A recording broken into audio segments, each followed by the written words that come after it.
사실을 전파하기 시작하면서 이제는 자신이 도리어 유대인들에게 핍박을 받는 입장이 되어버렸습니다. 아주 짧은 기간이었는데 그러다가 사울이 아라비아로 떠나가게 됩니다. 하나님의 강권적인 역사가 있었겠죠. 갈라디아서 1장 17절 18절에 보면 오직 아라비아로 갔다가 아라비아 광야로 떠납니다. 그리고 3년 만에라는 말씀이 나오는데 사울은 아라비아에 앞뒤 전후 다 합쳐서 그건 3년가량 머물게 됩니다. 아라비아에서 아무도 모르는 거기서 3년 동안 무엇하며 지냈을까? 우리는 정확하게 알 수 없지만 앞뒤 정황을 통해서 짐작할 수 있는 것은 거기서 그는 하나님과 개별적으로 더 많은 교제를 나누게 됩니다. 친밀함을 누리는 시간을 가졌을 것입니다. 자신이 만난 예수를 더 깊이 알기를 원했고 내가 알지 못해서 지난날 박해했구나. 나중에 고백하잖아요. 전에 내가 핍박한 것은 몰라서 그랬다. 그래서 내가 이런 분이었구나. 이런 분이었구나. 내가 그때 너무 몰랐구나. 너무 무식했구나. 철저히 회개하면서 하나님이 세운 이방인의 사도로 준비되어져 갔던 것입니다. 아나니아가 환상 중에 주님으로부터 사울을 찾아가라 하는 명령을 듣고 갔을 때 사울에게 안수하죠. 그러면서 뭐라고 말합니까? 형제 사울아, 주 곧 네가 오는 길에 만났던 그 예수가 나를 너한테 보냈다. 보내서 너한테 안수하라고 해서 안수하면서 보게 하라고 해서 내가 안수하고 성령을 충만케 하신다. 이런 말씀을 들려주셨어요. 안수했잖아요. 그래서 비늘 같은 게 떨어져서 그 눈이 보게 됐어요. 두 가지 하나님의 미션 줬잖아요. 하나는 눈을 보게 해라. 그 하나 됐으면 다른 거 성령 충만 된 거죠. 눈은 겉으로 드러나는 현상적인 부분이니까 눈이 비늘이 떨어졌다. 보게 됐다 얘기하고 성령 충만에 대해서는 말씀하지 않지만 성령 충만함을 받았을 거는 두말할 나위가 없습니다. 성령이 하는 일이 뭡니까? 요한복음 14장 26절에 보면 예수님께서 그렇게 말씀하세요. 보혜사 곧 아버지께서 내 이름으로 보낼 성령 그가 너희에게 모든 것을 가르치리라 말씀하십니다. 아라비아로 간 사울은 무슨 신학교 입학한 거 아니에요. 내가 너 개별지도 하겠다 하고 어떤 멘토가 기다리고 있었던 것도 아니고 아무도 모르는 곳에 가서 성령님의 직접적인 가르침을 받잖아요. 영적인 진리를 배웁니다. 깨달아 가면서 하나님의 사람으로 만들어졌고 영적인 진리에 깊이 들어가서 우리가 사도 바울이 쓴 그 서신서를 보게 되면 어떻게 이런 걸 깨달았을까? 어떻게 이런 세계를 접했을까? 그런 많은 경험을 하게 되죠. 그런 동안 사울의 이름은 사도행전에서 잠깐 스탑 이름이 안 나와요. 잠시 사라지고 예수님의 제자 베드로가 등장합니다. 사도행전 9장 32절에 보면 그때 베드로가 사방에 두루 다니다가 라는 말씀이 있듯이 베드로는 예루살렘에서 은혜 받고 성령 충만함을 받아서 기쁨으로 복음을 전하다가 박해받아서 사방으로 흩어진 믿음의 사람들을 이제 찾아다닙니다. 찾아가서 격려하고 위로합니다. 그러면서 틈틈이 그 지역 사람들에게 복음을 전하고 그로 인해서 많은 사람이 돌아오는 일이 생겼다 성경이 말씀합니다.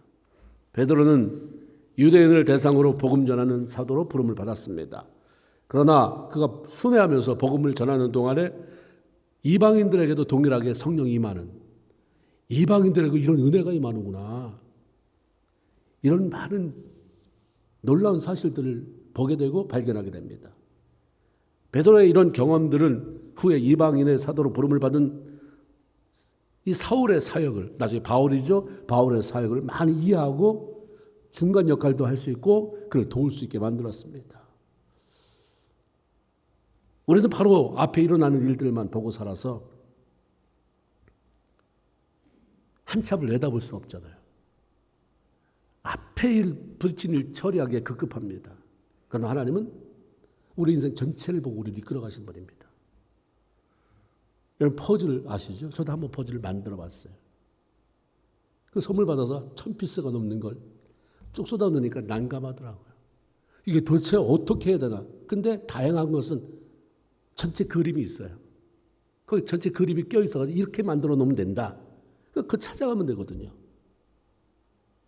근데 우리 삶에서는 전체 그림이 없잖아요. 가지고 계신 분 딱 한 분 하나님.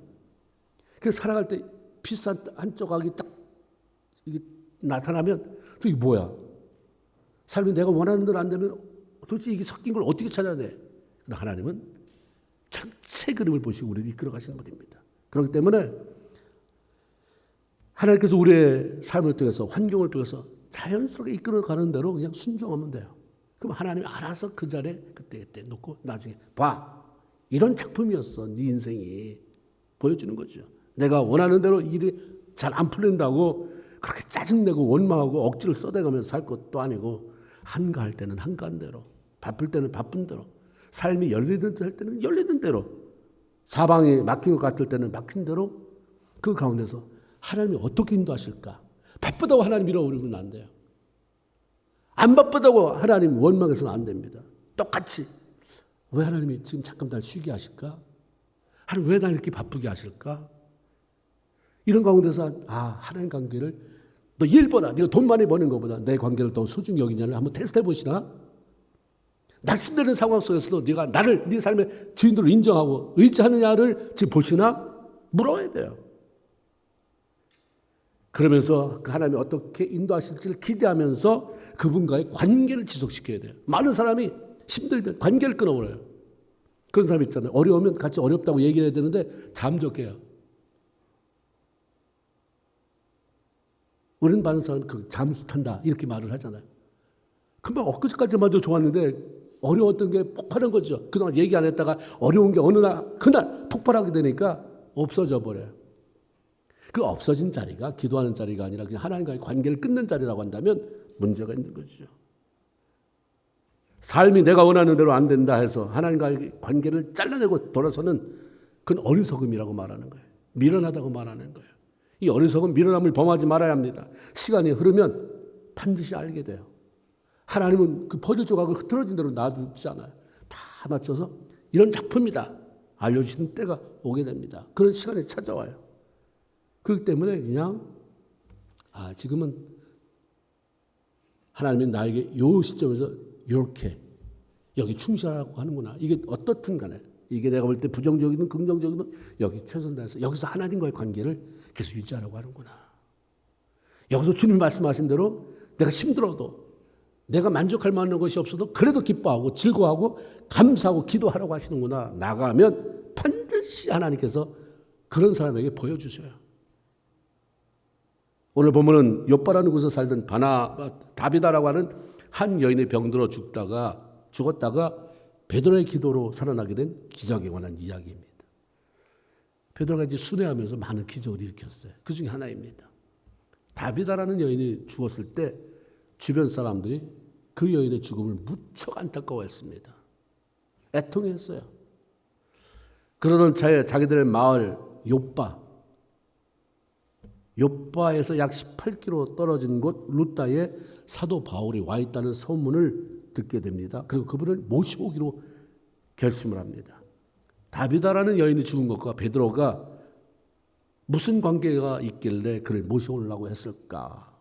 그것은 바로 오늘 읽진 않았지만 그 바로 전에 그 구절이 뭐냐면 베드로가 얼마 전에 이웃 동네 4km가 10리니까 4,4,16 한 45리쯤 떨어진 이웃 동네 루다에 중풍병에 걸려서 지난 8년 동안 꼼짝도 못한 여자 애니아가 있는데 베드로가 기도해서 일어났다는 소문이 들렸어요. 그게 사실이고요. 그 정도 거리라고 한다면 소문을 통해서 들었을 수도 있을 거예요. 아는 사람도 있었을 수도 있습니다. 바로 이 사람 베드로를 모셔오면 다비다도 살릴 수 있겠다라는 기대감, 믿음이 그들에게 생겨났습니다. 그래서 그들 중에 두 사람이 대표로 베드로를 찾아가 지체하지 마시고 빨리 우리한테 찾아오셔서 우리 사랑하는 도르가를 살려주세요. 간청함으로 결국 베드로가 그들을 따라서 죽은 다비다의 집까지 오게 됐습니다. 그들은 왜 그렇게 이미 죽었는데 죽는 거 한 번은 죽어야 되잖아요. 그리고 죽는 거 살리는 게 쉽지 않은 일인데 왜 그렇게 다비다를 살리고 싶었을까? 왜 죽은 다비다에게 연연했을까? 왜 그를 살리고 싶었을까? 그것은 평소에 다비다가 자기들에게 베풀어준 사랑과 은혜 때문이었습니다. 그 간청했던 사람이 식구들이 아니었어요. 우리 아버지 살려주세요. 우리 어머니 살려주세요. 내 남편 살려주세요. 이게 아니라 주변 사람이었습니다. 베드로가 도착했을 때 사람들은 저마다 다비다가 생전에 자기들에게 지어준 속옷, 겉옷 다 가져와서 베드로에게 보여줍니다. 그들은 주로 거기 성경에 보니까 과부들이었다 이렇게 얘기합니다. 그 당시 과부는 사회적으로 볼 때 아주 우습게 여김을 받던 존재예요. 그 당시에 보잘것없는 존재였고 재정적으로도 살아가기 힘든 그런 사람들이었습니다. 그들이 다비다가 지어준 옷을 가지고 나왔다는 것은 다비다라는 여인이 당시에 사람들 누구도 거들떠보지 않는 우리를 얼마나 사랑해 줬는지, 얼마나 물심양면으로 우리를 도와줬는지, 베풀어 줬는지 그걸 말하고 싶었던 거예요. 이런 사람입니다. 이 죽은 사람이. 그들은 다른 사람들로부터 받을 수 없는 사랑을 자기들에게 풍성히 부어준 그 사람 다비다와 더불어 좀 더 살고 싶었어요. 이렇게 빨리 가면 안 되는데. 너무 그 마음이 간절했습니다. 그들에게 있어서 다비다는 죽으면 안 되는 사람이에요. 죽어야 될 사람이 어디 있겠습니까마는 그들에게는 특별히 그랬어요. 꼭 필요한 사람이에요. 정말 필요한 사람. 계속해서 속옷을 져서 대줄 사람이 아니라 사랑, 정말 사랑 계속 받고 싶은, 나를 사랑해 줄 사람이 저 사람 말고 또 있을까? 아낌없이 베풀어 준 사람이 또 있을까? 꼭 필요한 사람이에요. 같이 머물고 싶었던 사람입니다. 그러니까 그들은 다비다 시체를 씻어 다락에 뉘어놓은 채 베드로를 찾아갔던 것입니다. 사람은 누구나 자기에게 기꺼이 베푸는 사람, 있는 그대로 자기를 사랑해 주는 사람과 함께 있고 싶어요. 가족들에게, 교우들에게, 직장 동료들에게 비춰진 나는 어떤 사람인가? 함께 있고 싶은 사람인가? 가능하면 멀리하고 싶은 사람인가? 저기서 오는 것 같으면 빨리 피하고 싶은 사람인가? 아니면 달려가서 저 사람이 여기까지 오기에는 너무 지루해서 달려가서 여기 웬일이냐고 반갑게 손을 잡고 인사하고 싶은 사람인지, 멀리 보이는데 내가 나 못 받겠지? 피해 숨어 들어가고 싶은 그런 존재인가? 잠언 19장 6절에 보면 너그러운 사람에게는 은혜를 구하는 자가 많고 선물 좋아하기를 기뻐하는 사람에게는 사람마다 친구가 된다. 이런 말씀이 있어요. 자신의 주변에 사람이 없다는 것은 다른 많은 이유가 있겠지만 성경적으로는 그 사람이 너그럽지 못한 거예요. 깐깐하다는 얘기죠. 잘 따지고 드는. 만나는 사람마다 누구나 장점 찾아내서 칭찬하는 말은 하지 않는데 단점 기가 막히게 찾아내서 지적하고 욕하는 사람. 누가 만나고 싶겠어요? 약점 잡혀서 비난받고 싶지 않기 위해서라도 가까이 하고 싶지 않죠. 너그러워야 된다. 사람이 좀 너그러워라. 웬만큼은 좀 넘어가고 봐주고 수용하고. 그래서 성경이 우리에게 말하는 거예요. 나는 그걸 못 봐요. 나는 불의를 못 봅니다. 나는 정확해. 그래요. 정확하게 평생 혼자 사는 거 얼마나 외롭겠어요. 하나님 너그럽게 살아라. 그러면 은혜를 구하는 자가 많다. 힘들 때 찾아오는 사람이 많다는 거야. 나 이런 식으로 뭘 도와달라서가 아니라 그냥 말하고 싶은 거예요. 나 이게 힘들어. 요즘 괴로워. 골치 아파. 또 하나는 물질이든 마음이든 자기 것을 나눠주는 일에 인색하기 때문에 친구가 없다라고 얘기하는 거죠. 너무 인색해요. 그러면 친구가 없어진다. 그럼 다비다는 왜 과부들에게 이렇게 사랑과 물질을 나눠주는 삶을 살았을까? 이 사람도 특별하게 이 사람 신분이 나오지 않았는데 과부들 사이에 둘러싸여서 그 사람들에게 속옷을 지어주고 그랬다면 이 사람도 과부일 수 있는 사람이에요. 그때는 그렇게 재력이 많은 사람은 아니었던 것 같습니다. 36절에 그 이유가 나와요. 옆바에 다비다라 하는 여제자가 있으니. 답이 나왔죠. 말씀이 알려준 가장 큰 이유는 그가 예수님의 제자였기 때문이에요. 제자가 뭐냐? 요한복음 8장 31절에 예수님이 친히 하신 말씀이에요. 너희가 내 말에 거하면 참으로 내 제자가 되고. 예수님께서 하신 말씀에 따르면 제자란 내 말에 거하는 자. 다시 말하면 주님이 하신 말씀 따라 살아가는 사람, 이게 제자다. 제자는 훈련 과정을 마친 게 제자가 아니다. 주의 말씀 따라 순종하며 살아가는 일에 자기의 삶을 바치는 사람이에요. 그리고 제자가 안 만들어져요.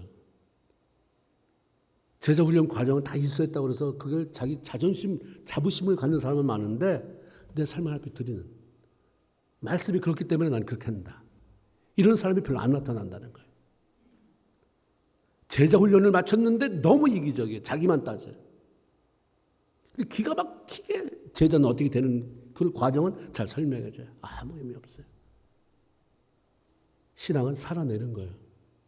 주의 말씀을 내 삶으로 살아내는 것입니다. 왜 허무하냐면 신앙을 말을 많이 했는데 살아낸 흔적이 없기 때문에 허무한 거예요. 삶으로 살아내야 돼요. 오른밤 치는 자에게 왼밤 들어야 되나? 그 왼밤을 들어야 되는 삶으로 살아낸 흔적이 있어야, 그런 경험이 있어야 우리 삶에 기쁨이 있고 내가 제자가 되가는구나를 우리가 말할 수 있는 거죠. 핍박을 받으라고 그러잖아요. 예수님 때문에. 오늘 어때요? 여러분 누군가가 나한테 핍박했다. 그러면 교회 갔다가 내가 시험 들었다 그러고 다시는 그놈의 교회 가나 봐라. 제일 먼저 나오는 말이죠. 목사 때문에 시험 들었어. 장로 때문에 시험 들었어. 내가 다시는 그 교회 안 간다. 그 다음에 뭐 해야 돼요? 찾아와라 이거죠. 나 가서 와서 사죄하고 싹싹 빌고 잘못됐다고 얘기해라 이거죠. 근데 주님이 그러잖아요. 핍박을 받는 자, 나 때문에 핍박받는 자는 복이 있다. 너희 전에 선지자들도 그랬다. 억울한 일 수도 없이 많이 만났다. 그러나 구태여 변명하려고 들지 않았다. 그 핍박받는 것을 기뻐했다 얘기하잖아요. 주님 말씀대로 말씀을 삶으로 살아내는 게 제자다. 다비다는 여인으로 진정으로 그런 삶을 살아가는 사람이었기 때문에 이 제자 이렇게 소개하고 있는 것입니다. 여제자 다비다는 주님의 말씀이 그렇게 하니까 주라고 하니까 아낌없이 주는 삶, 베푸는 삶을 살았어요. 여기에 초점 맞춰서 그렇지 삶이 다 그런 거예요. 주님 말씀이 이러니까 나 그렇게 한다. 주님 말씀이 그래서 그거 지키기 위해서 포기한 게 뭐가 있습니까? 예수 믿는 사람은 많이 포기했어야 되잖아요. 많이 져줘야 돼요.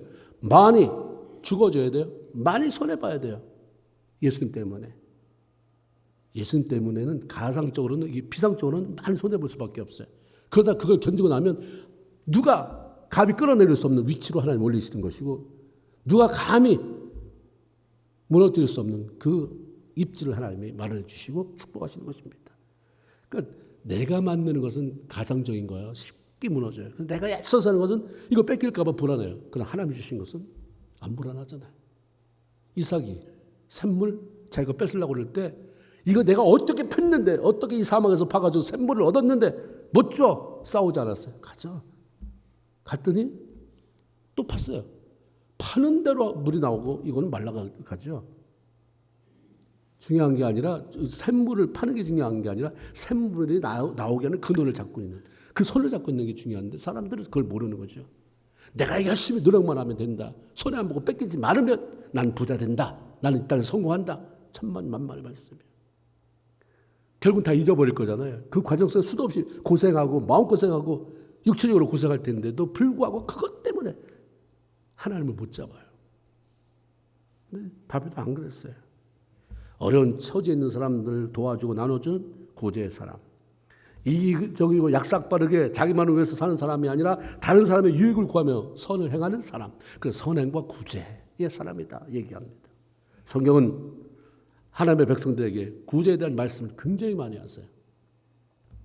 신명기 15장 10절에 보면 하나님의 모세를 통해서 이런 말씀합니다. 너는 반드시 그가 누구냐면 가난한 형제에게 구제할 것이요 구제할 때는 아끼는 마음으로 하지 말아라. 이로 인해서 이렇게 할 때에 내 하나님 여호와께서 내 범사와 내 손으로 하는 모든 바에 내게 복을 주시리라. 그냥 써는 말이 아니에요. 성경 한 페이지를 메꾸기 위해서 좋은 말씀을 한 게 아니라 하나님이 이렇게 해주고 싶은 간절한 마음, 내 손으로 하는 모든 범사, 내게 복을 주시길 원하는 하나님의 마음, 그걸 받기 위한 구실로 하나님 우리에게 구제해라. 도와줘라 말씀하는 거죠. 예수님도 제자들에게 누가복음 6장 38절에 주라. 그러면 너에게 줄 것이요 곧 후히되어 누르고 넘치도록. 영어로는 이 프레스 다운, 그냥 힘차게 누르는 거예요. 더 들어가게. 쉐이크 투게더라고 되어 있어요. 막 흔들어. 대박에 조금이라도 빈 공간이 없도록. 오버플로우예요. 위로 넘쳐나게. 하나님 그렇게 주시고 싶어요. 그냥 겨우겨우 연명하게 주기를 원하지 않으세요. 근데 그러면 전제 조건이 있다. 그 넘치는 것도 뭐 할 거냐? 줘야지. 주라. 그러면 너에게 줄 것이죠. 후히 되어. 대박에다 후히 되어서 누르고 흔들어 넘치도록. 그렇게 말씀하시면서 너 그런 삶을 살아라. 제자들에게 당부하는 거죠. 성경이 말씀하는 복받는 비결 중에 하나는 주는 삶이에요. 베푸는 삶입니다. 사도 바울이 알려준 경제적으로 풍성한 삶의 원칙은 고린도후서 9장 10절입니다. 심는 자에게 씨와 먹을 양식을 주시는 이가 너희 심을 것을 주사 풍성하게 하시고 너희 의의 열매를 더하게 하시리니. 하나님이 우리에게 주신 물질은 모두 먹어 없애버릴 양식거리만 있는 게 아니라 그 가운데는 반드시 심어야 할 씨가 있다. 이렇게 말씀하는 거죠. 농사 짓습니다. 벼농사를 지어요. 가을에 추수하려고 보니까 논 한 도둑은 한쪽 빨갛게 물들어 있어서 요거는 하늘이 나한테 이건 종자로 남겨두라고 한 거구나. 이렇습니까? 똑같아요. 색깔 다 똑같아요. 내가 하는 거야. 내가 거둬서 내가 종자로 쓸만한 것을 골라서 내가 남겨두는 거죠. 지혜로운 농부는 10가마 수출했으면 올해 10가마나 수출했는데 이거 뭐 할까? 팔아서 신발 사고 뭐 사고 떡해 먹고 밥 해 먹고 다 써버리는 사람이 아니라 먼저 제가 시골 출신이라 우리도 그렇고 다 보면 제일 튼튼한 거로 제일 아주 충실한 이삭으로 종자부터 우리 논에 심을 만큼은 이만큼 있어야 된다. 한 마리 있어야 된다. 반 가마가 있어야 된다. 한 가마가 있어야 된다. 반드시 샷부터 남겨두죠. 그리고 봄에 그동안 추수했던 게 다 먹어가서 배고파. 그래서 절대로 종자는 먹어지지 않습니다. 그렇게 아끼던 종자를 아낌없이 바닥에 다 뿌려버려요. 그래야 가을에 수확할 수 있기 때문이라는 것을 다 알아요. 공부를 안 한 사람도 다 알아요. 지혜죠. 뿌려야 한다. 그것은 허비가 아니다. 낭비가 아니다. 우리 애들 죽이라도 끓여 먹으면 이게 며칠 먹을 텐데 그렇게 하지 않고 뿌리는 이유는 버리는 게 아니다. 허비가 아니고 낭비가 아니라 이거는 심는 것이다. 투자다. 분명히 알고 있기 때문입니다. 바울이 말씀하는 하나님의 원리가 바로 이런 것이에요. 믿음의 사람들에게 알려주잖아요. 이게 세상 학교에서 알려준 경제 원리입니까? 믿음의 사람에게 알려준 거예요. 하나님 내게 뭘 줬을 때 거기는 반드시 씨가 있으면 씨는 골라내라. 씨는 반드시 뿌리는 거다. 네게 아니다. 하나님께 드리고 나누는 것이다. 베푸는 것이다. 그리고 우리가 그렇게 안 살아요. 그리고 열심히 부자가 되게 해달라고 하나님께 기도해요. 하나님은 그건 기도 안 해도 돼. 내가 다 알려줬는데 알려준 거 기도하지 말고 어떻게 그 알려준 대로 할까를 기도해야죠. 부자 되게 하는 원칙을 다 알려줬는데 하나님 부자 되게 없어서 그래서 선교 많이 동참하게 해주세요. 열심히 하나 하게 해주세요. 너 그거 그렇게 기도하지 마라. 내가 알려줬잖아. 심어. 많이 심어. 그럼 어떻게 심을까요? 어디에 심을까요? 내가 심는 곳에 하나 비가 와야 싹이 나는데 하나 내가 여기 심었습니다. 내가 심은 그곳에 은혜의 비가 내리게 하셔서 나 작은 거 심었지만 저 사람들이 크게 거둘 수 있도록 예수를 알아가게 해주세요. 이런 기도해야 되는데 그런 거 안 했잖아요. 우리가 참 예수 믿으면서도 내가 좋은 말만 듣고 싶고 내 좋은 것만 잡고 신앙생활 하니까 신앙이 신구약 66권이 아니라 몇 절로 요약이 돼버려요. 66권 위에 내 삶을 건축하는 게 아니라 내가 좋아하는 거 이렇게 뽑은 거 몇 개 가지고 구하라 그러면 주실 것이요. 맨날 구해요. 그런 거 구하지 말고 우리 하나님이 하는 일단 말씀. 우리 하나님의 뜻이 뭐냐 했을 때도 항상 기뻐하라, 쉬지 말고 기도하라, 범사에 감사하라. 이런 너희를 향한 그리스도 안에서 너희를 향한 하나님의 뜻이다. 그 먼저 신비한 하나님의 뜻을 묻기 전에 알려준 뜻부터 기뻐해, 감사해, 기도해. 그러다 보면 그런 가운데 매일매일 안 기쁜데도 기뻐하면서 살고 애쓰고 감사할 일이 없는데도 하나님 감사합니다. 감사할 조건을 찾아내다 보니까 어느 틈에 다른 쪽에 문이 열리는 거죠. 빛이 들어오기 시작하면서 어떻게 내가 이런 걸 알게 되지? 어떻게 이런 깨달음이 오게 되지? 어떻게 하나님이 나를 이렇게 인도하시지? 그 뜻을 알게 되는 거죠. 잠언 11장 24절입니다. 흩어 구제하여도 더욱 부하게 되는 일이 있나니 과도히 아껴도 가난하게 될 뿐이다. 이런 말씀이 있어요. 구제한다고 충나냐? 그건 네 생각이지. 나 100가마 모으고 싶은데 한 가마 더 해야 되는데 근데 한 가마를 구제하면 다시 2가마를 더 모아야 되잖아. 이게 아니에요.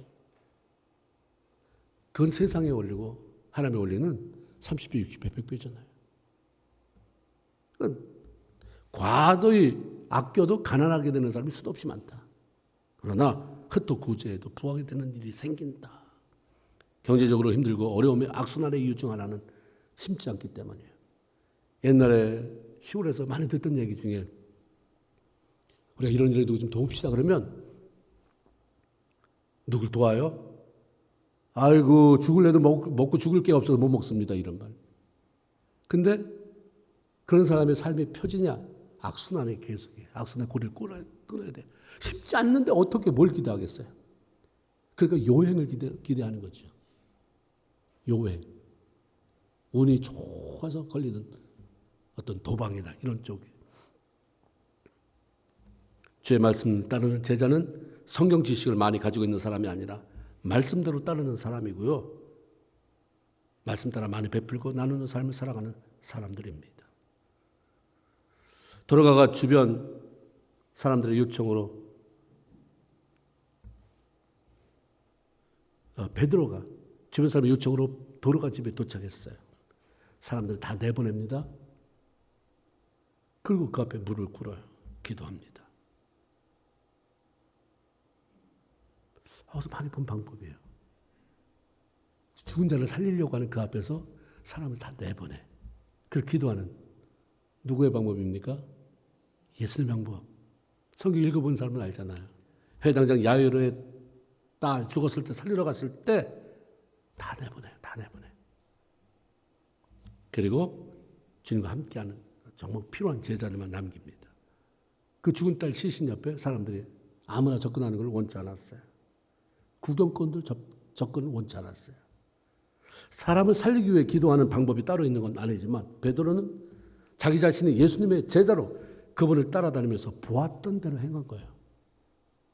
일단 사람을 살리려면 일단 사람을 다 내보내야 된다. 근데 예수님도 그렇지 않느냐가 아니라 그 원칙 때문이 아니라 내가 본 게 그거니까. 우리가 이 땅에서의 삶을 가장 성공적으로 잘 살아내는 방법은 오직 예수를 본받는 거예요. 예수를 모방하는 것입니다. 그분이 말씀하신 대로 그분이 살아가셨던 행동을 따라 사는 것만큼 확실하고 안전한 게 없어요. 내 마음대로 살려다 보니까 문제에 봉착하는 거예요. 그분 따라가면 되는데 그분이 다 화살바지 대줄 것이고 그분이 비치니까 가장 안전한 곳으로 갈 텐데 뭐 잘났다고 내 맘대로 사다가 그냥 빗나간 곳에 방패대 준 주님을 비껴나서 온갖 화살을 맞으면서 주님 왜 그러셨습니까? 왜 나한테 이런 시련을 주십니까? 그 뒤에 따라가면 되는데 그게 가장 안전한 거예요. 베드로는 자신의 몸을 돌이켜 시체를 향해 다비다야 일어나라라고 명령합니다. 그 순간 다비다가 눈을 뜨죠. 일어나 앉는 기적이 생겼습니다. 베드로가 다비다를 향해 일어나라고 외쳤지만 그것은 자신에게 그 여인을 살려낼 수 있는 능력이 있기 때문에 그 카드를 사용한 게 아니라 예수 그리스도의 이름을 의지하고 인류의 원수인 우리의 최후의 원수가 죽음이라고 말하잖아요. 죽음을 향해 명령하고 선포한 것입니다. 베드로가 성전 미문에 앉아있던 안진뱅이를 고칠 때 외친 것도 나사렛 예수 그리스도의 이름으로였습니다. 아까 우리 찬양 때 모든 이름 위에 뛰어난 이름 예수, 존귀하신 이름 예수, 얼마나 귀한 것입니까? 얼마 전 루타에서 8년 된 중풍병자 애니아를 고칠 때에도 예수 그리스도께서 너를 낫게 하신다. 예수의 이름은 죽은 생명도 살려내는 권세 있는 이름이고, 예수의 이름은 어떤 병이든 고쳐내는 능력이 있는 이름이고, 예수 이름은 권세 있는 능력, 사단도 벌벌 떨게 하는 그 이름입니다. 예수 이름으로 생명을 얻으라고 그 우리에게 주셨습니다. 예수 이름으로 기도하라고 주셨어요. 예수 이름으로 병마를 쫓아내라고 주셨습니다. 예수 이름으로 귀신을 쫓아내며 뱀과 전갈을 밟고 승리하라고 주셨습니다. 예수 이름. 그건 공짜예요. 그냥 부르면 됩니다. 그냥 신경질하고 애구하고 뭐 이 안에서 투덜대기보다는 예수의 이름으로 해요. 예수 이름. 존경을 받으시옵소서. 좋은 일이 있으면, 힘든 일이 있으면 예수의 이름으로 내 앞길을 가로막는 장애물들은 사라질지어다. 따라합시다. 예수 이름으로. 예수 이름으로. 예수 이름으로. 그러면 됐어요. 예수 이름으로 되는 거잖아요. 예수 이름으로. 자다가 악몽을 꿔요? 늘려요? 예수 이름으로. 몸부림치다 보면 하나님이 그 처리해 줘요. 예수 이름 권세 안에서 평안함을 갖게 하십니다. 예수 이름으로 선포할 때 내 앞에 장대한 장애물이 있다 할지라도 파쇄된, 부서지는 그런 길이 나게 되는 역사가 있을 줄로 믿습니다. 하나님은 광야에 길을 만드시는 분이에요. 샘이 솟아나게 하시는 분. 예수 이름, 예수의 이름은 기적의 원천입니다. 성경에는 베드로가 예수의 이름을 의지하여 다비다야 일어나라고 외친 것 외에 일어나라는 말씀을 참 많이 사용했어요. 예수님께서 나인성 과부의 독자 아들이 죽었을 때 그 관에다 손을 대고 청년아 내가 네게 말하노니 일어나라고 선포하셨고, 그리고 아들은 살아났습니다. 예수님께서 회당장 야이로의 죽은 딸을 살리실 때도 달리 타고 내가 네게 말하노니 소녀여 일어나라라고 외쳤고 그 시로 딸은 살아났습니다. 우린 여기 다 살아있잖아요. 육체적으로는 안 죽었어요. 그러나 하나님은 우리 모든 성도들을 향해 여전히 일어나라라고 외치십니다. 죽은 자들에게만 해당되는 일어나라고 한다면 이 말씀 우리에게 뭔 의미가 있어요? 영적으로 죽은 사람이 있을 수 있다는 거죠. 죽지는 않았지만 죽은 자와 방불한 사대교회를 향해서 책망하실 때, 요한계시록 3장에 나오는 사대교회를 향해 책망하실 때 살았다는 이름은 가졌으나 실상은 죽은 자다. 이런 사람이 있다는 거예요. 교회에. 이게 밖에 사람이 아니에요. 사대교회 안에 편지 썼을 때 살았다고 안전에 있는데 죽었다. 쟤 죽었다. 쟤 죽었다. 예배 드린 쟤 몇 번째 몇 사람 몇 번째 열 누구 죽었다. 사대교회는 전체가 그랬어요. 살았다는 이름을 가졌으나 실상 죽었다. 책망받았잖아요. 그런 사람을 향해서 주님 말씀하시는 거예요. 살았다는 이름을 가졌으나 죽은 자여 일어나라. 살았다고 하지만 깊은 영적 잠에 들어가 있는 자들에게 말씀하는 거예요. 일어나라. 깨어나라라고 말씀합니다. 깊은 절망 속에서 허우적거리며 살지 말고 정신 차리고 일어나라. 언제까지 나를 피하면서 저 구석으로 가겠느냐. 당당히 나를 사랑하면 내 앞으로 걸어 나와라. 일어나라. 말씀하고 있는 거죠. 다비다야 일어나라 하는 선포가 다비다를 살게 했습니다. 내 이름을 부르면서 일어나라 하시는 주의 음성을 듣고 깨어나야 합니다. 일어나야 합니다. 살아나야 합니다. 그래서 주의 영광에서 멋지게 살아들어야 됩니다. 한 번밖에 없는 주의 영광으로서 살아들 수 있는 것은 천국에서는 없어요. 그냥 주님을 즐기는 시간들이지, 그분을 위해서 그분 영광을 위해서 내가 일어나야 되고 앞을 향해 달려가야 되고 땀을 흘려야 되고 눈물 흘려야 되는 건 요 기간 동안이에요. 그 기간이 몇 년 남았습니까? 50년 남았어요? 100년 남았어요? 몇 년 안 남았으니까 내가 노후 준비 잘해야 되겠다. 노후 준비 잘해서 몇 년 더 살 거예요. 다 필요해요. 그러나 우선순위라는 게 있잖아요. 우선순위. 일어나서 얼마 남지 않은 내 세월을 하나님 보실 때 영원한 삶에 비하면 앞으로 50년 남았다. 난 20살이니까 한 80년 남았다. 80년 얼마나 되겠어요? 일어나야 돼요. 그 남은 시간. 일어나서 깨어나서 정신 차리고 주님을 손잡고 살았다는 이름을 가졌으나 실상은 죽은 자가 아니라 정말 산 자답게 예수 안에서 생명을 얻은 자답게 그렇게 달려나가면 나도 살고 남도 살리고 하나님을 영화롭게 하는 우리 안되께 모든 식구가 되기를 주의 이름으로 축원을 드립니다. 아멘. 기도합시다. 이제는 여러분이 들은 말씀을 가지고 결단하시기 바랍니다.